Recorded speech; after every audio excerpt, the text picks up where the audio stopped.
Hello दोस्तों, स्वागत है आप सभी का हमारे YouTube channel science GK and GS में। एसएससी एमटीएस एग्जाम 2023 15 मई के 5 शिफ्ट का एग्जाम खत्म हो चुका है और मैक्सिमम रियल पर्सन मुझे मिल चुके हैं जो एग्जाम में पूछे गए थे जीके एंड जीएस के। तो guys, शुरू करते हैं आज का वीडियो, देख लेते हैं जो आज के 5 शिफ्ट में पूछे गए हैं जीके एंड जीएस के क्वेश्चन। लेकिन शुरू करने से पहले यदि आप चैनल पहली बार आए हो तो चैनल को सब्सक्राइब कर बेल आइकन ऑन कर लो, ताकि मैं जैसे नेक्स्ट शिफ्ट का एनालिसिस लेके आऊँ तो उसका नोटिफिकेशन आप तक पहुंच जाए और आप सबसे पहले एनालिसिस देख सके।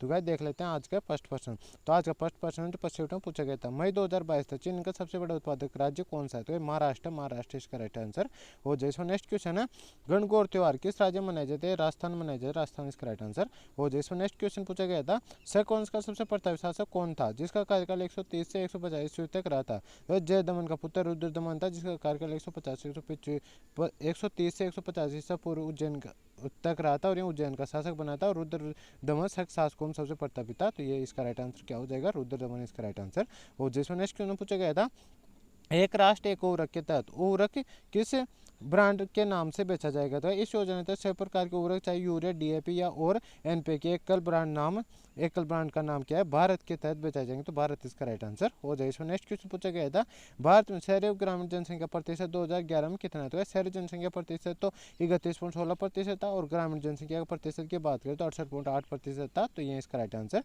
हो जाएगा। और गाइस तमिलनाडु सबसे अधिक शहरीकृत राज्य जिसमें 48.8% जनसंख्या शहरी क्षेत्रों में रहती थी और हिमाचल प्रदेश 89.97% ग्रामीण आबादी के साथ सबसे अधिक ग्रामीण राज्य था, तो जिसके बाद बिहार के स्थान आते, तो ये फैक्ट भी आपको ध्यान रखना। इस बार नेक्स्ट क्वेश्चन पूछा गया था, वायुगति दर्शन यंत्र का उपयोग किसके मापन के लिए किया जाता है? वायु की दिशा दिखाने के लिए किया जाता है, तो ये इसका राइट आंसर हो जाए। इसमें नेक्स्ट क्वेश्चन पूछा गया था, किसने 1 अप्रैल 2022 को लोकसभा में द इंडियन अंटार्कटिक बिल 2022 पेश किया था? केंद्रीय मंत्री जितेंद्र सिंह ने किया है, तो केंद्रीय मंत्री जितेंद्र सिंह इसका राइट आंसर हो जाएगा। इसमें नेक्स्ट क्वेश्चन पूछा गया था, अलकनंदा भागीरथी नदी से मिलकर कौन सी नदी बन जाती है? तो क्या इसकी बात करें, देवप्रयाग में अलकनंदा नदी भागीरथी नदी के साथ मिलकर गंगा नदी बन जाती है, तो गंगा इसका राइट आंसर हो जाए। इसमें नेक्स्ट क्वेश्चन पूछा गया था, निम्नलिखित में से किसे भरतनाट्यम शास्त्रीय नृत्य में उनके योगदान के लिए 2004 में पद्म भूषण से सम्मानित किया गया है? तो अल्लाह मेलवल्ली को किया गया और 1991 में इन्हें भारत सरकार से पद्मश्री भी दिया गया है, तो ये फैक्ट भी आपको ध्यान रखना। इसमें नेक्स्ट क्वेश्चन पूछा गया था, निम्नलिखित में से कौन सा घर्षण स्व समायोजन बल है? स्थैतिक घर्षण है, तो स्थैतिक घर्षण इसका राइट आंसर। और जिसमें नेक्स्ट क्वेश्चन पूछा गया था, SAI की फुल फॉर्म क्या होती है? स्पोर्ट्स अथॉरिटी ऑफ इंडिया होती है, तो ये इसका राइट आंसर हो जाएगा। और इसकी स्थापना की बात करें 1984 में इसकी स्थापना हुई थी और युवा और मामले और खेल मंत्रालय के द्वारा इसकी स्थापना की गई थी। इसकी मुख्यालय की बात करें तो नई दिल्ली में, ये फैक्ट आपको ध्यान रखना है। नेक्स्ट क्वेश्चन पूछा गया था, राष्ट्रीय पारिवारिक लाभ योजना कब शुरू की गई थी? 15/8/1995 शुरू की गई, तो 1995 इसका राइट आंसर हो जाएगा। राष्ट्रीय इसकी बात करें राष्ट्रीय सामाजिक सहायता कार्यक्रम के तहत इसको शुरू किया गया, तो ये फैक्ट भी आपको ध्यान रखना है। इसमें नेक्स्ट क्वेश्चन पूछा गया था, अल्लूरी सीताराम राजू का संबंध किस राज्य से है? तो आंध्र प्रदेश से, आंध्र प्रदेश का राइट आंसर हो जाएगा। और अल्लूरी सीताराम राजू किस आदिवासी सूत्रों से जुड़े थे? रामपा से जुड़े थे, ये फैक्ट आपको ध्यान रखना है।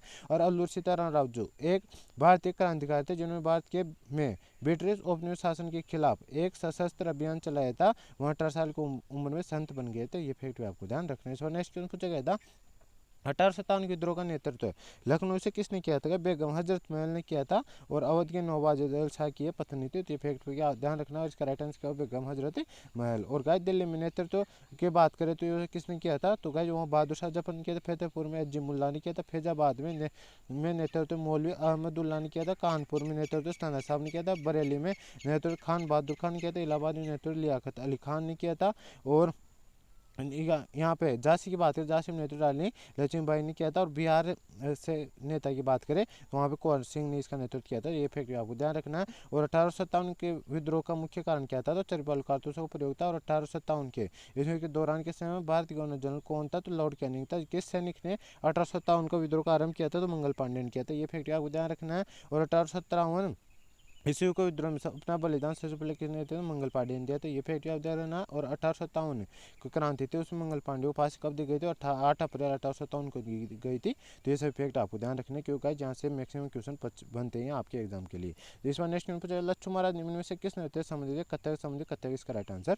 और जिसमें नेक्स्ट क्वेश्चन पूछा गया था, निम्नलिखित में किस राज्य में बराबर को पाई स्थित है? एक बराबर को सब पाओ की बात करें तो जनाब जहानाबाद जिला बिहार राज्य में स्थित, बिहार इसका राइट आंसर हो जाए। इसमें नेक्स्ट क्वेश्चन पूछा गया था उस्ताद बिस्मिल्लाह खान कौन सा वाद्य यंत्र बजाते हैं, शहनाई बजाते हैं, शहनाई इसका राइट आंसर हो जाएगा। उन्होंने 2001 में सबसे उच्च सिविलियन पुरस्कार भारत रत्न सम्मानित किया गया था। इस प्रकार एम एस सुब्बलक्ष्मी और रविशंकर के बाद इस पदवी को सम्मानित होने वाले वे तीसरे शास्त्रीय संगीतकार बन गए। तो ये फैक्ट आपको ध्यान रखने। इसमें नेक्स्ट क्वेश्चन पूछा गया था पुस्तक द इमोर्टल्स ऑफ मेलुआ के किसके द्वारा लिखे गए थे, अमिश त्रिपाठी के द्वारा लिखी गई थी और इस पुस्तक का मतलब प्रकाशित 2010 में होता है। तो ये फैक्ट आपको ध्यान रखना। इसमें नेक्स्ट में पूछा गया था उपराष्ट्रपति कार्यकाल कितने वर्ष का होता है, 5 वर्ष का होता है, 5 वर्ष इसका राइट आंसर हो जाएगा। और संविधान के भाग 5 भारत के उपराष्ट्रपति कार्यकाल पर चर्चा की गई और अनुच्छेद 63 में बताया गया कि भारत के उपराष्ट्रपति का एक उपराष्ट्रपति भारत का मतलब एक उपराष्ट्रपति होगा और अनुच्छेद 64 में उपराष्ट्रपति को राज्यों की परिषद का पदाध्यक्ष होना चाहिए और अनुच्छेद 66 में बताया गया उपराष्ट्रपति चुनाव दे रखा है और अनुच्छेद 69 में उपराष्ट्रपति द्वारा शपथ या प्रतिज्ञान के बारे में उल्लेख दे रखा है। तो इस सभी फैक्ट भी आपको ध्यान रखने से। नेक्स्ट क्वेश्चन है शाहजहां के पुत्र का नाम क्या था। तो शाहजहां के पुत्रों की बात करें, उनके 4 पुत्र थे जिनमें से दारा शिकोह, औरंगजेब, मुराद बख्श और शाह शुजा, लेकिन सबसे प्रसिद्ध कौन सा था, तो इसमें औरंगजेब था और ये इनकी मृत्यु के बाद औरंगजेब इनकी गद्दी पर बैठा था। ये फैक्ट है आपको ध्यान रखने से। नेक्स्ट क्वेश्चन पूछा गया था भारतीय संविधान के किस अनुच्छेद में यूनिफॉर्म सिविल कोड समान नागरिक संहिता का उल्लेख है, भाग 4 में, तो भाग 4 के अनुच्छेद 44 में, तो अनुच्छेद 44 का राइट आंसर हो जाएगा। और राज्य की नीति निर्देशक सिद्धांत DPSCP राज्य के नीति निर्देशक सिद्धांत संविधान के भाग 4 में अनुच्छेद 36 से 51 तक वर्णित किया गया है और यह किस देश के संविधान से लिए गए, तो आयरलैंड के संविधान से लिए गए हैं। तो ये फैक्ट आपको ध्यान रखने। इसमें नेक्स्ट क्वेश्चन पूछा गया था 2022 शीतकालीन ओलंपिक किस शहर में हुआ था, तो बीजिंग चीन में होता है, बीजिंग चीन इसका राइट आंसर हो जाएगा। इसका मोटो क्या था, एक साथ जब भविष्य इसका मोटो था। ये फैक्ट आपको ध्यान रखना। और 2026 में 25वां शीतकालीन ओलंपिक इटली के शहर मिलान और क्योटिना में होने वाला है। तो ये फैक्ट आपको ध्यान रखना। और 2024 का ग्रीष्मकालीन ओलंपिक का मेजबान कौन है, तो पेरिस फ्रांस है। ये भी आपको ध्यान रखने। इसमें नेक्स्ट में पूछा गया था भरतनाट्यम भारतीय नृत्य की एक शैली पंडालूर शैली के प्रतिपादक कौन थे, नृत्य गुरु मीनाक्षी सुंदरम पिल्लई है। तो ये इसका राइट आंसर हो जाए। इसमें नेक्स्ट पूछा गया था वहाँ प्रक्रिया क्या कहलाती है जिसमें एक क्यूरेटिव कोशिका के कोशिका द्रव्यों को 2 संतृप्त कोशिकाओं के रूप में विभाजित किया जाता है, उसे साइटोकाइनेसिस कहा जाता है। तो साइटोकाइनेसिस इसका राइट आंसर हो जाएगा। कोशिका विभाजन प्रक्रिया द्वारा किया जाता है। तो ये इसका राइट आंसर हो जाए। इसमें नेक्स्ट क्वेश्चन पूछा गया था एक जैविक समुदाय में विभिन्न स्तरों पर रहने वाली विभिन्न प्रजातियों के ऊर्ध्वाधर वितरण को क्या कहते हैं, तो उसे स्त्रीकरण कहते हैं। स्त्रीकरण इसका राइट आंसर हो जाएगा। और आज का लास्ट क्वेश्चन 2020-21 के अनुसार 9 लाख आय किस टैक्स स्लैब के अंतर्गत आएगा, तो ये 20% के अंदर आता है। 20% का राइट आंसर हो जाएगा। तो गाइज